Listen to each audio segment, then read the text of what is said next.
She could not be sure where she was, but the noise around her was deafening.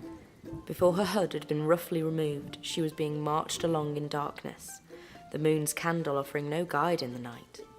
The stars had twinkled wickedly down at her from their sapphire sky, and Hero Walker felt then that tonight was the night she would die. The two men who had rallied her along did not speak, but their breath heaved through the blackness in a terrible rhythm, before one of them lifted her from the ground and sprinted with her toward the sound of music and feverish cries. Then the hood was yanked off her face, her eyes adjusted to the light, and a terrifying figure slid into her vision. He was a painted red face surrounded by sharp, pearlescent teeth. His heavy moustache was thick with black oil, and the surprisingly human eyes were dark and huge. The teeth that had framed his features were in the yawning jaws of a shark skull he wore as a headdress, its pointed snout arching over her like the prow of a ship.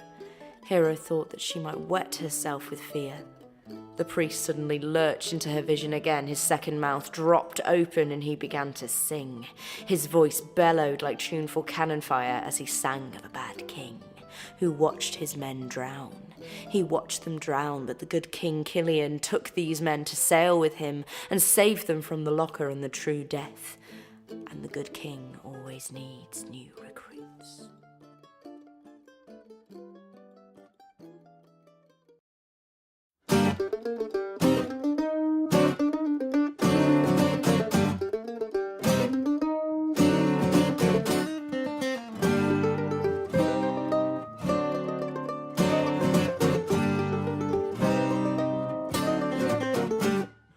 Captain Mac was a roguish man who ruled his crew with misery. He thought himself a pirate king blessed with invincibility. He sent his ship to fight a fleet of 4 strong men of war. And the Lord only knows, the Lord only knows, the Lord only knows where they go. The battle was a bloodbath and mortar rained from the sky. And not one of the tortured crew saw the morning light. But though old Mac had fallen, not one man left their post. And the Lord only knows, the Lord only knows, the Lord only knows where they go. The Shark Lord saw those good souls die and honored them for their loyalty. And the Lady Rose, the pure to sail the great sea for all eternity. And now when we cross over, the brave can call the pure home. And the Lord only knows, the Lord only knows, the Lord only knows where we go. Ha!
This life of ours is short, 'tis true, but our Lord and Lady treasure us. They take us to ride the heavenly seas that churn and ride above us. So drink your fill, my shipmates, let's live before we heave ho. 'Cause the Lord only knows, the Lord only knows, the Lord only knows where we go. So drink your fill, my shipmates, let's live before we heave ho. Because the Lord only knows, the Lord only knows, the Lord only knows, the Lord only knows, the Lord only knows, the Lord only knows, the Lord only knows where we go. Ha! When they finally reached the shore, the body was placed before the Sirens. They knelt face down, their hands held out over it, and by the side closest to the sea was Maddie. Her ebony skin was smooth like tanned leather, and the sky blue dress and silver chains she wore glowed on her.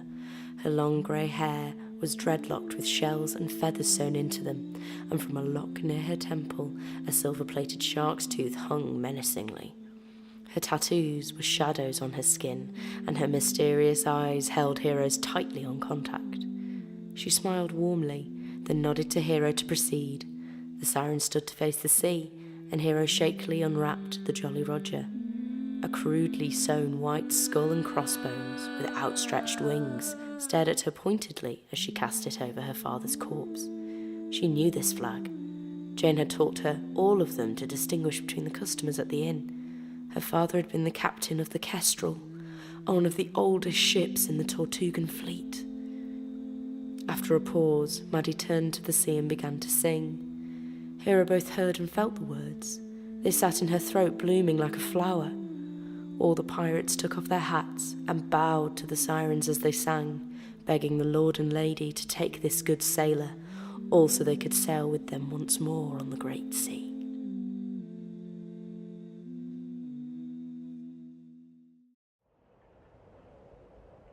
Gather me hearties, gather around the ritual pile.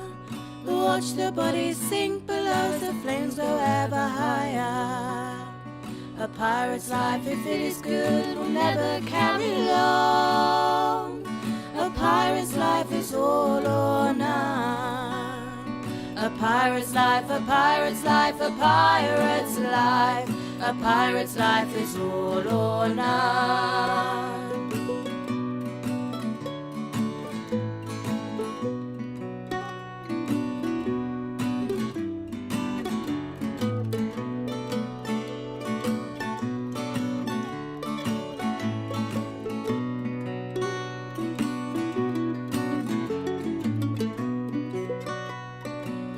Our voices rising, but one of ours is gone.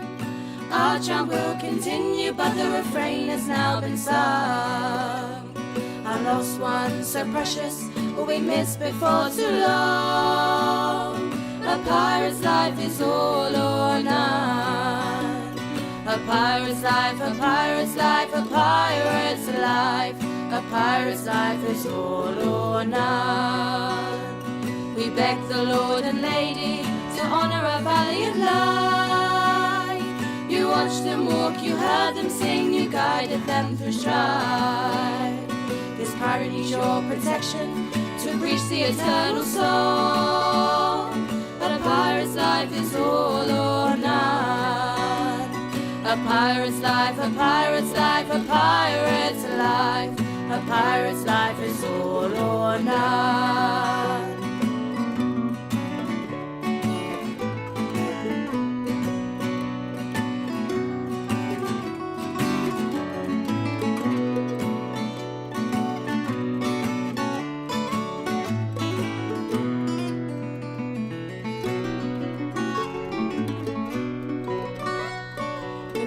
Holds him tightly, now he's come to his journey's end. King Killing will come for his recruit and will sail with him again. A pirate's life, if it is good, will never carry long. A pirate's life is all or none. A pirate's life, a pirate's life, a pirate's life.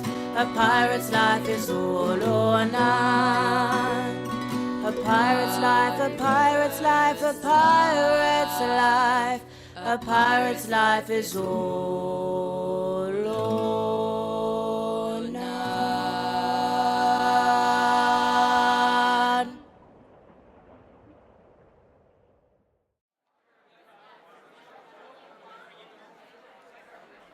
By the time they got back to the beach, the party was in full swing.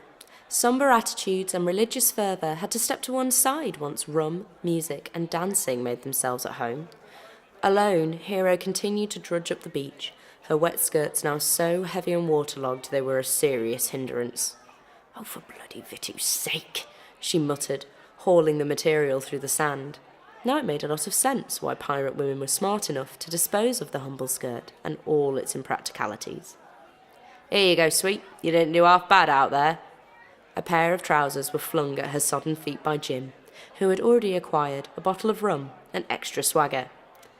"Thank you," replied Hero. "Would you mind turning around, please?" "Ooh, pardon me, Your Highness." He bowed ridiculously and turned his back. She laughed and untangled herself from the ruined skirts. Finally, holding her watery shoes and heavy clothes in her arms, she began to walk up the beach with Jim. As they approached the fire, he took another huge swig from his bottle and belched. "Dump your clothes over there, they'll dry." Hero placed her clothes on the barrel and walked into the throng of people. Upon seeing her, everyone cheered, and those close leant to pat her back in celebration. She smiled and was somehow forced to the front and handed a bottle of rum. Everyone urged her to take a drink, which she hesitantly did. The cheer went up again like a rocket, and a small brunette with very short hair jumped on top of the pile of barrels and began to stamp her beat with her hobnail boots. The band began again, and the woman, whose drunkenness did not take away from her ability, began to sing.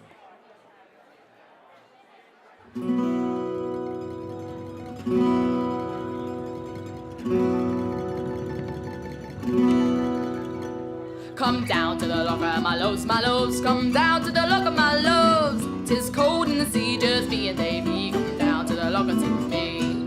Listen and hear my siren song. It'll pull you down with a note so strong. My arms are the waves in the sea. Be my breast, you'll lie with me in eternal rest. Come down to the locker, my loves, come down to the locker, my loves. 'Tis cold in the sea, just me and Davy. Come down to the locker to me. Down here to the locker is silent, away from the noise and the violence. Here guns don't kill and you can drink your fill. Above me a more stay the still. Come down to the locker, my loves, come down to the locker, my loves. 'Tis cold in the sea, just me and Davy. Come down to the locker to me. Now men cast their spells to defy me. Their soul-loving souls, they deny me. Let the ocean mass at the crack and free me down, my lovers to me. Come down to the locker, my loves, come down to the locker, my loves. 'Tis cold in the sea, just me and Davy. Come down to the locker to me.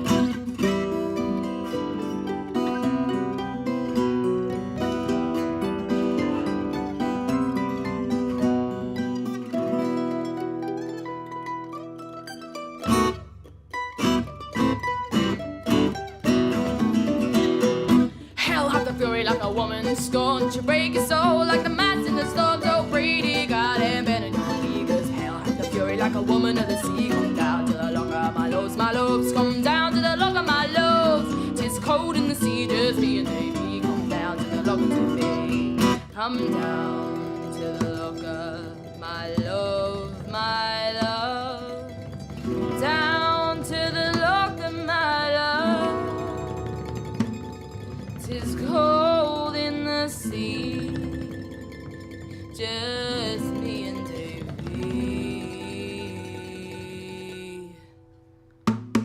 Come down to the locker to me.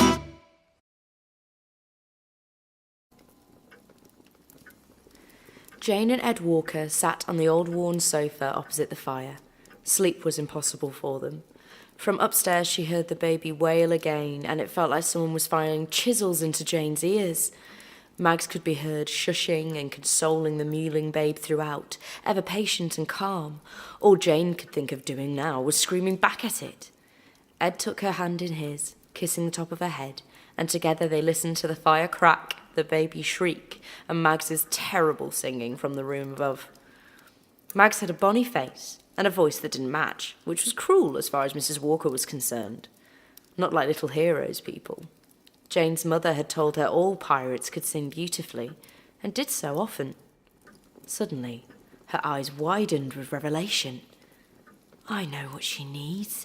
She needs her people's music. She misses it. Jane handed her cup to her husband before walking over to the stairs and looking up into the dark landing beyond. She strode up the casing to Hero's door and entered quietly. Mags left the room grinning, and on his way back to bed, Ed heard his wife singing softly. He recognised it immediately. Jane had told him it was one of the old songs the pirates would learn as children. Her own mother had taught her the song. It was their creation myth, telling of the Shark Lord and the Lunar Lady's love and how they created the world. It was surprisingly adorable. He noticed then that Little Hero had stopped crying. Ed Walker, beaming with pride for his brilliant wife, silently closed the door and returned to bed.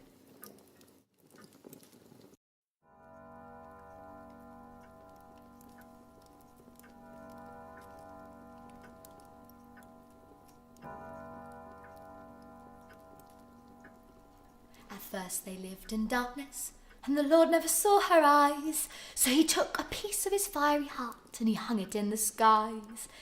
Queen Cynthia saw her lover and reached out for his hand, and he took hers and made a vow to match a wedding band. The air we breathe is music, it's been here all along, for when the lady saw her belly grow, she burst into happy song. She sang to the babe so loudly, that melody filled the sky, and the air we breathe is a joyous gift from a love that never dies. Now not every child's a blessing, not every child's a curse, but every father and mother knows 'twas love that began the birth. King Cleghorn loves his lady, and together they made the earth, and their tears of joy at their child's worth made the seas that shaped our world. The baby loved her father's heart and danced beneath its rays, but the baby needed sleep as well, and so the night was made. To look upon her baby, the lady gave a piece of her heart. Now the moon that glows above is our candle in the dark. But then our earth was lonely, and then our earth was sad. Her father couldn't bear the sight and offered her his hand. He tore apart his body and scattered it in the deep, and from his bones she made the sharks and fish that swim the sea. Finally, for their greatest gift, the lady crafted man, and pulled us from the sea so we could dance upon the sand. The sun and moon, remember their hearts that they once were, and chase each other every day, tying love around our sphere. The lady mourned her husband, and her heart began to ache, so she tore it from her breast and found it was cracked and about to break. She threw it to the heavens, where it splintered and it hung, and now the Lord can look above and remember the songs they sung. So let this be a lesson for all us who breathe the air. Life's a gift of love's embrace from the sun and moon shining there. We live upon the oceans to honour their sacrifice. Our lands move beneath our feet, and its raiders will pay the price.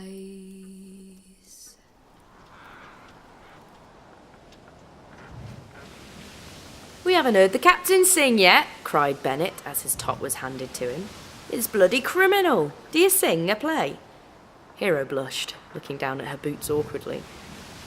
"I used to sing at the inn, especially when we wanted the punters to leave." Everybody laughed raucously. Hero dropped her head into her hands, laughing and cringing in equal measure. "Not like that. Jane said I was good at calming them down. I stopped a bar fight once."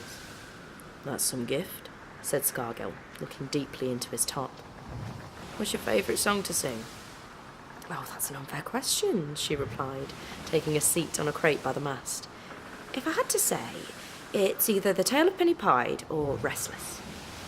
"Why Restless?" "I don't know. I've just always liked it. A bosun from the Ivan taught it to me when I was small, and it just stuck with me, I suppose." Abruptly, Jim left the conversation to go below deck. He looked almost pained. Bennett coughed into the tension and picked up his guitar again.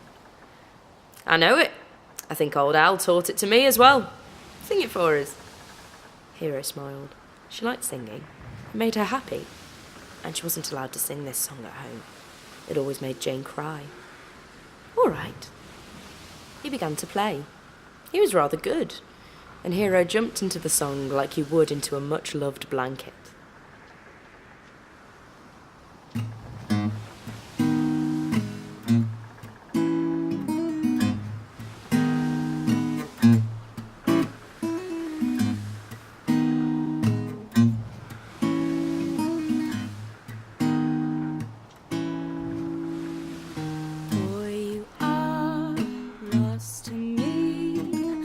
You come back to the house by the sea. The sand blows in through the open doors, scuttles around on the empty floor. Stubs of old candles all in a row, burnt out hopes and an empty glow. I used to sit and wait on this sill.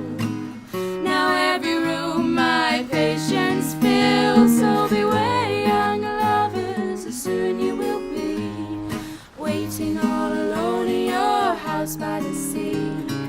ship will set sail, in a storm you'll flee, and you'll only have a candle's company. No one's here, but there I'll be, shining a light for my man to see. The candles are buried in dust so deep, but without you I cannot sleep. So beware, young lovers, it's who you will be, waiting all alone in your house by the sea. A promise was made to return to me, keeping watch in our house by the sea.